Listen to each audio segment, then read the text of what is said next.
இப்போ நேத்து தான் வந்து விஜய் சாரோடைய ஆடியோ லான்ச் ஜனநாயகன் வந்து நடந்துச்சு. ஆனா விட்டதை பிடிச்சிடணும்னு சொல்லிட்டு சஞ்சய் அவரோட ஒர்க் பண்ணிட்டு இருக்கீங்க. எப்படி வந்துட்டு இருக்கு படம்? சஞ்சய் சார் படம் சிக்மா நல்லாவே வந்துட்டு இருக்கு. Most excited. செட்ல எங்கேயாச்சும் அவரை பார்க்கும் போது வந்துச்சு விஜய் சார் மாதிரியே மாடுலேஷன் எல்லாம் பண்றாரு. அவரை பாக்குற விதமே சாரோட, ஏன்னா அப்படியே உரிச்சு வச்சாப்லதான் இருப்பாரு. இப்ப டைரக்டரா இருக்கிறாங்க சார். அஸ் அன் ஆக்டரா கூட ரொம்ப நல்லா வரலாம். விஜய் சார் கூட நடிக்கிறதுனாலயோ இல்ல அஜித் சார் கூட நடிக்கிறதுனாலயோ ரஜினி சார் கூட நடிக்கிறதுனாலயோ பெரிய ஸ்டார்ஸோட நடிக்கிறதுனால அவங்க பெரிய படத்துல ஒரு பார்ட்டா இருக்காங்க. அது ஒரு வேலை. அஸ் அன் ஆக்டரா அது ஒரு வேலை, அவ்வளவுதான். சிம்பு சார் வந்து ரொம்ப பெரிய ஒரு மாஸ் எனர்ஜி, ஒரு பாசிட்டிவ் ஆரா, எனர்ஜி பாம். இந்த படத்துல நான் வருவேன்டா கண்டிப்பா, இவ்வளவு பெரிய படத்துல இவ்வளவு பெரிய ஆர்டிஸ்ட் பக்கத்துல நான் இருப்பேன்டா அப்படின்னு கூட்டு போவோம். பார்த்தா என் சீனே இருக்காது. 10 தலல ஃபேஸ் பண்ணியிருக்கேன். வணங்கன்ல கூட எங்களுக்கு சீன் இல்லாம போகல, ட்ரிம் பண்ணியிருந்தாங்க. அப்போ இருந்த ஆர்டிஸ்ட் எல்லாம் பார்த்தீங்கன்னா லைக் எனக்கு தெரிஞ்சு வடிவுக்கரசி அம்மா கூட ஒர்க் பண்ற ஆப்பர்ச்சுனிட்டி வந்துச்சு. அத்திரங்கிரியில நித்யா மேம் கூட ஒர்க் பண்ற ஆப்பர்ச்சுனிட்டி வந்துச்சு. லைக் மேக்கப்பா இருக்கட்டும், இதுவா இருக்கட்டும், அவங்க வந்து அவங்களே தான் அவங்கள பண்ணியிருப்பாங்க. ஹேர் ட்ரெஸ்ஸிங் எல்லாமே கூட. வணக்கம் வஞ்சனா அஞ்சு, எப்படி இருக்கீங்க? நல்லா இருக்கேன். Okay, thank you so much for coming. Thank you for inviting. இப்போ நம்ம 90s ஆக்ட்ரஸாக இருக்கட்டும், 80s இருக்கட்டும், அவங்க கிட்டலாம் பேசும்போது அவங்க சொல்கிற விஷயம் என்னவா இருக்கும்னா, எங்களுக்கு அந்த டைம்லாம் வந்து நீங்கள் சொன்ன மாதிரி தான் ரெஸ்ட் ரூம் போகிறதுக்கு கூட வந்து இடம் இருக்காது. நாங்கள் வந்து பயந்து யாராவது பார்த்துருவாங்களா அப்படின்னு. இப்போ வந்து தமிழ் சினிமாவில் அப்படிலாம் கிடையாது அப்படின்னு சொல்கிறாங்க இல்லையா? இது வந்து உங்களை மாதிரியான இந்த கேரக்டர் ஆர்டிஸ்டுக்காக இருக்கட்டும், ஜூனியர் ஆர்டிஸ்டாக இருக்கட்டும், அவங்களுக்கு எப்படி மேம் அந்த மாதிரி ஸ்ட்ரகிள்ஸ் இன்னும் இருக்கா இல்லை வந்து மாறி இருக்கா தமிழ் சினிமாவில்? ஸோ சினிமாவில் இந்த டேர்ம்ஸ் எல்லாமே இருக்குது. ஜூனியர் ஆர்டிஸ்ட்லேருந்து கம்பெனி ஆர்டிஸ்ட், அப்புறம் கேரக்டர் ஆர்டிஸ்ட் ஆவாங்க, அப்புறம் லீட். இந்த மாதிரியான டிஃப்ரென்ஷியேஷன்ஸ் எல்லாமே சினிமாவில் இருக்குதான். எல்லாத்துக்குமே அதே மெனக்கெடுதல் கஷ்டம்னா இருக்கும் தான். ஏன்னா இப்போது மழை பெய்யுதுன்னா ஜூனியர் ஆர்டிஸ்ட் மேலேயோ இல்லை இவங்களுக்கு மேலே மாத்திரம் ஆக போகிறது இல்லையா. கொஞ்சம் மேலே போக போக அவங்களோட கம்ஃபர்ட் ஜோன் வேணா மாறி இருக்கலாமே தவிர எல்லாருக்குமே அந்த கஷ்டம் இருக்கும் தான். ஓகே. ஸோ இப்போ முன்னாடி 90s எல்லாம் கம்பேர் பண்ணும்போது இப்போ வந்து நிறையவே மாறி இருக்கு. ஏன்னா ஆர்டிஸ்ட் நேம் ஊட்டி கேரவன் செப்பரேட்டாக அரேஞ்ச் பண்ணுறதா இருக்கட்டும், அட்லீஸ்ட் ரூம்ஸ் அரேஞ்ச் பண்ணுறதா இருக்கட்டும். ஸோ அந்த இது வந்து ப்ரொடக்ஷன்லேருந்து எல்லாமே ரொம்ப நல்லாவே டேக் கேர் பண்ணிக்கிறாங்க. ஸோ அது இதாக இருக்கணும். ஆஸ் அன் ஆர்டிஸ்டாக இன்னும் நாங்கள் தான் எங்களை இன்னும் க்ரூம் பண்ணிக்கணும். ஏன்னா அப்போ இருந்த ஆர்டிஸ்ட் எல்லாம் பார்த்தீங்கன்னா லைக் எனக்கு தெரிஞ்சு வடிவுக்கரசி அம்மா கூட ஒர்க் பண்ணுற ஆப்பர்ச்சுனிட்டி வந்துச்சு. அத்திரங்கிரியில் நித்யா மேம் கூட ஒர்க் பண்ணுற ஆப்பர்ச்சுனிட்டி வந்துச்சு. ஸோ அவங்கெல்லாம் அசிஸ்டன்ட் இருப்பாங்க. ஓகே. அவங்க ஜாலியாக வந்து ஆக்சுவலாக அவங்க தான் இன்னும் நல்லா ஜாலியாக இருப்பாங்க. எல்லா ஒர்க்குமே லைக் மேக்கப்பாக இருக்கட்டும், இதுவாக இருக்கட்டும், அவங்க வந்து அவங்களே தான் அவங்கள பண்ணியிருப்பாங்க. ஹேர் ட்ரெஸ்ஸிங் எல்லாமே கூட. ஸோ அதெல்லாம் பார்க்கும்போது நான்லாம் இன்னும் கொஞ்சம் டிபெண்ட் தான். என் அசிஸ்டன்ட் அக்காலாம் இல்லைன்னா எனக்கு இன்னும் ஐயோ நான் ரொம்ப கொஞ்சம் டிபெண்ட்டாக இருக்கேன். ஸோ அது வந்து அஸ் அன் ஆர்டிஸ்டாக இருக்கக்கூடாது அப்படின்றதான் நான் கற்றுக்கிட்டேன். ஸோ அந்த ஜென்ரேஷனில் இருந்த ஆர்டிஸ்ட் எல்லாருமே அவங்களே அவங்களோட லைக் ட்ரெஸ்ஸிங் இதுவாக இருக்கட்டும் எல்லாமே பார்த்துருக்குறாங்க. அது இன்னும் கற்றுக்கணும். அதான் ஓகே. இப்போ நம்ம நிறைய கேரக்டர் ஆர்டிஸ்ட் எல்லாம் பேசும்போது அவங்க என்ன சொல்லுவாங்கன்னா, நான் வந்து என் ஃப்ரெண்ட்ஸ் எல்லாம் கூட்டிட்டு போய் இந்த படத்துல நான் வருவேன்டா கண்டிப்பா, இவ்வளவு பெரிய படத்துல இவ்வளவு பெரிய ஆர்டிஸ்ட் பக்கத்துல நான் இருப்பேன்டா அப்படின்னு கூட்டு போவோம். பார்த்தா என் சீனே இருக்காது அப்படின்னு. அந்த மாதிரி ஏதாவது விஷயங்கள் ஃபேஸ் பண்ணிருக்கேன்? ஆமா, நிறைய ஃபேஸ் பண்ணியிருக்கேன். ஆக்சுவலா 10 தலல ஃபேஸ் பண்ணியிருக்கேன். ஓகே. அண்ட் வணங்கன்ல கூட எங்களுக்கு எடுத்தது கொஞ்சம் இன்னும் ஜாஸ்தியாக இருந்துச்சு. ட்ரிம் பண்ணியிருந்தாங்க. சீன் இல்லாமல் போகலை, ட்ரிம் பண்ணியிருந்தாங்க. மதிமரன்ற மூவியில் கூட கொஞ்சம் ட்ரிம் ஆயிருக்கு. எல்லா படத்துலையுமே அந்த எடுக்கிறது எல்லாமே வந்து வராது இல்லையா. ஸோ அது ராவாக எடிட் பண்ணி வரும்போது அது டிஃப்ரென்ஸ் இருக்குது.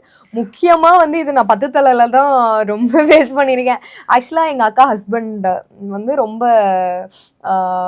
சிம்பு சார் ஃபேன், பயங்கர சிம்பு சார் ஃபேன். ஐ ஓ ஹிம்.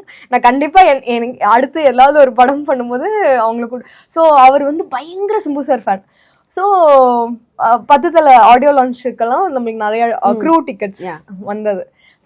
அப்போ வந்து ஓகே, ஏன்னா ஃபர்ஸ்ட் டைம் நம்ம பார்க்குறோம் சினிமாலேருந்து லைக் அந்த கவர் போட்டு ப்ரொடக்ஷன் ஹவுஸோட பேர் கவர் போட்டு இத்தனை டிக்கெட்ஸ், ஃபேமிலி டிக்கெட்ஸ், இந்த மாதிரி பாசஸ் எல்லாம் வந்துச்சு. ஸோ ரொம்ப எக்ஸைட்டட். பட் போனால் அங்கே வந்து எங்கள் மாமா வந்து வர்றது கொஞ்சம் லேட் ஆயிடுச்சு. திருப்பி கூட்டிட்டு போறதுக்குள்ள நான் வெளியே வந்து எங்களால உள்ளேயே போக முடியல. ஓகே. அவ்வளோ ஃபேன் ஆர்ட்ஸ் க்ரௌடட். ஓகே. எங்களால உள்ள போகவே முடியல இன்ஸ்பைட் ஆஃப் அவ்வளோ இருந்தும் கூட. ஸோ எனக்கு அது ரொம்ப கொஞ்சம் ரிக்ரெட். எனக்குன்னு இல்லை, ரொம்ப பெரிய பெரிய ஸ்டார்ஸே வெளியே வந்து அந்த படத்துல பண்ணவங்களே வெளியே இருந்தாங்க. ஆடியோ லான்ச்சுக்கு கூட உள்ள அந்த நேரு ஸ்டேடியம்குள்ளவே போக முடியல எங்களால கார்ல. ஸோ அவ்வளோலாம் கஷ்டம்லாம் இருந்திருக்கு. ஸோ அந்த மாதிரி இருந்தும் அனுபவிக்க முடியாம இருந்திருக்கு. மெயின்லி அந்த இதுல 10 தலை என்னோட சீன்ஸ் கொஞ்சம் கட் ஆயிருக்கு. ரொம்ப வலிச்சிருக்கும். ஆமா, அழுக ஆரம்பிச்சிட்டேன். அப்ப வந்து மிச்ச படத்துல எல்லாம் ட்ரிம் தான் இருக்கு. பட் இது வந்து கொஞ்சம் ஒரு major portion of the scene வந்து கொஞ்சம் கட்டே ஆயிருக்கு.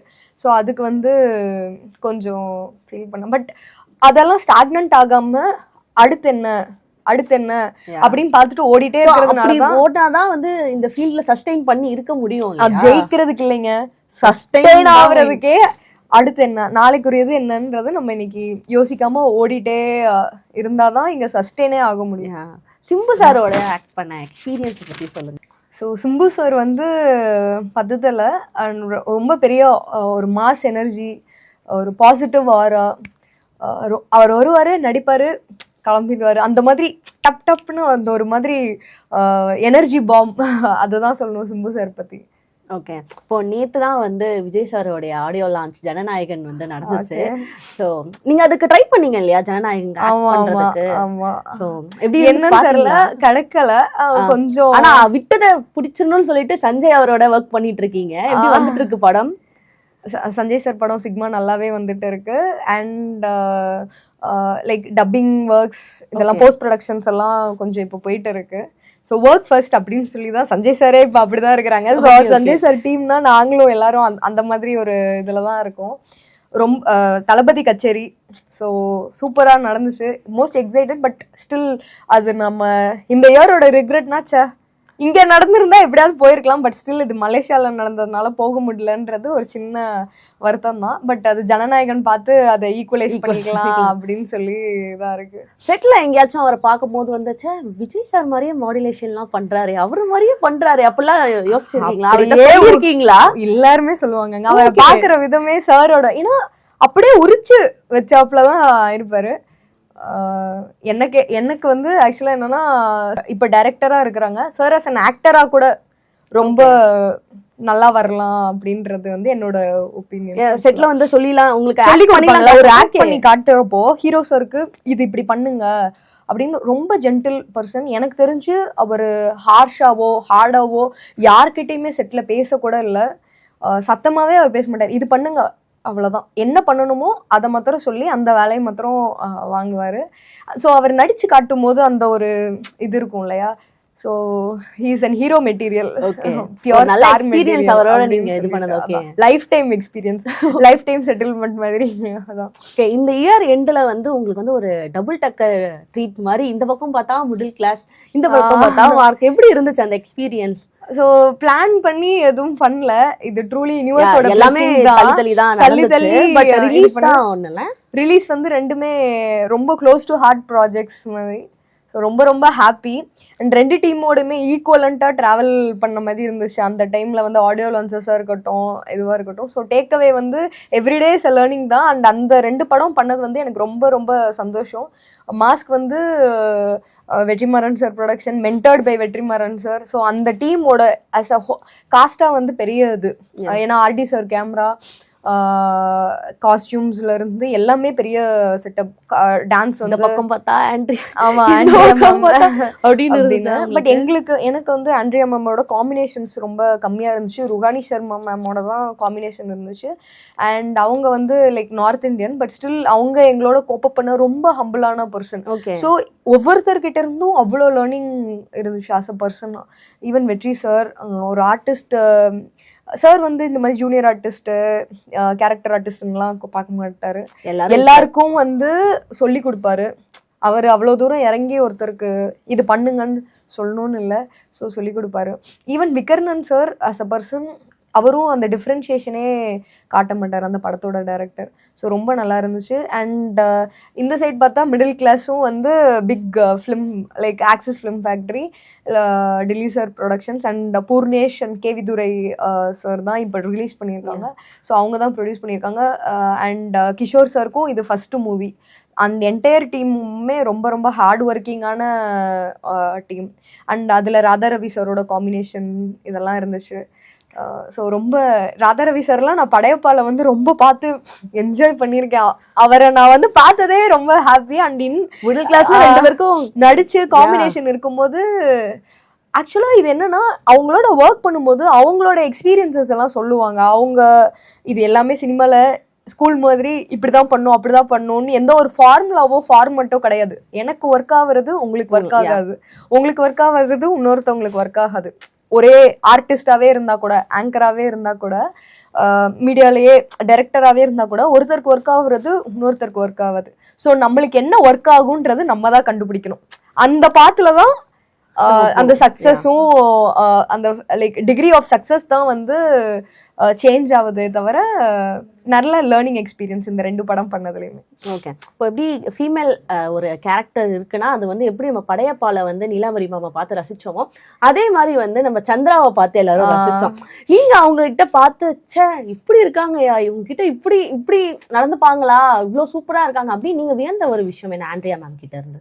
Andrea ma'am the way she chooses the script, okay, performance வந்து கூட நெக்ஸ்ட் தான் எனக்கு. ஏன்னா அவங்க ஃபஸ்ட்டே அதை அனலைஸ் பண்ணி இது இது கரெக்டாக இருக்கும். அந்த அந்த அவங்க சூஸ் பண்ண ஸ்கிரிப்ட்ஸ் எல்லாம் வந்து சான்ஸே இல்லை. ஈவன் மாஸ்க் அந்த கொலை பண்ணுற சீன் இருக்கும், அவங்க அப்படியே டிரான்ஸ்ஃபார்ம் ஆயிருப்பாங்க. ஓகே, ஃபுல்லாகவே அப்படியே டிரான்ஸ்ஃபார்ம் ஆயிருப்பாங்க.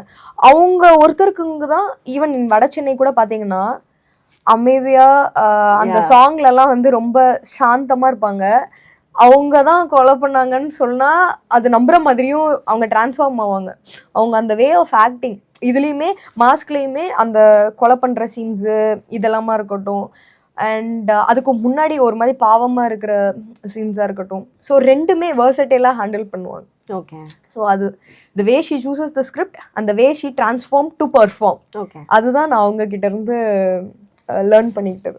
Okay, okay. இப்போ நீங்க வந்து படங்கள் பண்ணிட்டு இருந்தீங்க, இப்போ வந்து web series police to police பண்ணிட்டு இருக்கீங்க இல்லையா? அதோட எக்ஸ்பீரியன்ஸ் சொல்லுங்க, எப்படி இருக்கு? டிஃபரெண்டா இருக்கா இல்ல சேம் தானா? அங்க வர்க் பண்ற மாதிரி அது கம்ப்ளீட்லி டிஃபரெண்ட். சேனல் வைஸ் வந்து கால் ஷீட்ஸ்ல இருந்து எல்லாமே த வே ஆஃப் ஒர்க்கிங் எல்லாமே டிஃபரன்ஸ்.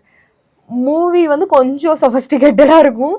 வெப் சீரிஸாக இருக்கட்டும், சேனல் ரிலேட்டடான எந்த ப்ராஜெக்ட்ஸுமே அந்த ஒரு டைம் ஃப்ரேம் கன்ஸ்ட்ரெயின்ஸாக இருக்கும். இங்கெல்லாம் கால் ஷீட் லைக் 6க்கு க்ளோஸ் பண்ணோன்னா பண்ணிடுவாங்க. பட் இங்கே வந்து 9 போகும், 11 போகும். நம்ம கால் ஷீட்லாம் பார்த்துல டே பேசிஸில் ஒர்க் பண்ணிட்டே இருக்க வேண்டியதான். கூப்பிட்டாங்களா நம்ம போய் நடிச்சிட்டு வரலாம், அந்த மாதிரி தான் இருக்கும். அண்ட் அந்த ப்ராஜெக்ட் ஸ்பெசிஃபிக்லி குருவன் ரெஃபர் பண்ணியிருந்தாங்க.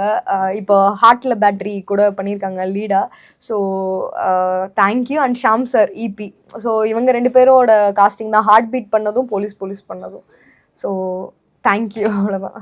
ஓகே, இதுக்கப்புறம் என்னென்ன ரோல்ஸ்லாம் உங்களை பார்க்கலாம்? அடுத்து என்னென்ன ப்ராஜெக்ட்ஸ்லாம் ரெடியாக பண்ணிட்டே இருக்கு, போயிட்டே இருக்கு. இப்போ Suresh Menon sir production and டைரக்ஷனில் வந்து ஒரு படம் போயிட்டு இருக்கு. அது planning to release maybe on February or March release பண்ணுவாங்கன்னு நினைக்கிறேன். அதில் ஒரு லீட் ரோல் பண்ணியிருக்கேன். ஓகே, அண்ட் ஹாட்ஸ்பாட் 2ல பண்ணியிருக்கேன், சிக்மா. ஸோ இந்த மாதிரி லைக் கொஞ்சம் அண்ட் விஷ்ணு விஷால் சார் ப்ரொடக்ஷனில் ருத்ரா சார் ஆக்டிங்கில் ஒரு ப்ராஜெக்ட் பண்ணியிருக்கேன். இதுதான் ஆன் கையில். ஏன்னா என்னன்றது வந்ததுக்கு அப்புறமா தான். Okay, and thank you so much once again வந்ததுக்கு ரொம்ப ரொம்ப நன்றி. தேங்க்யூ.